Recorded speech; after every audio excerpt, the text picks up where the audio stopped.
Pemirsa, petugas unit Reskrim Polsek Kuta Utara mengamankan pelaku pencurian yang menyasar Samantha Jane-Cook, bule warga negara Australia. Akibat peristiwa ini, korban menderita kerugian hingga puluhan juta rupiah.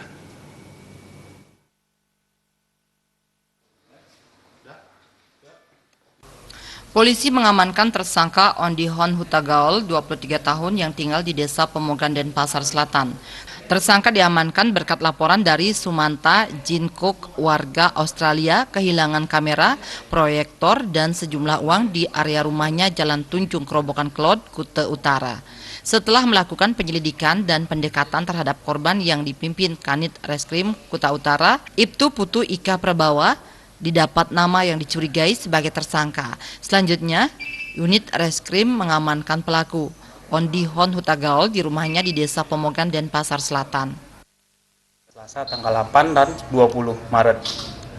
Korban warga negara Australia, pelaku OH. Adapun barang buktinya seperti rekan-rekan lihat, satu buah kulkas merek Sanken, kemudian baju dan celana yang ada di sini.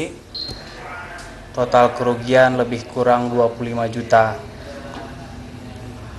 Kronologisnya, pelaku masuk ke rumah korban, kemudian mengambil barang-barang, duit, dan perhiasan. Kepada petugas, tersangka Ondihon Hutagaol mengaku uang hasil pencurian dibelikan satu buah kulkas. Dari tangan tersangka, polisi menyita barang bukti berupa satu unit kulkas 2 pintu, satu buah baju kaos beserta celana pendek, satu buah tank, satu unit sepeda motor, dan satu lembar uang Hong Kong. Kini tersangka beserta barang bukti diamankan di Polsek Kuta Utara. Atas perbuatan tersangka dikenakan pasal 362 KUHP. Angga Ratana dan Suparyana, Bali TV.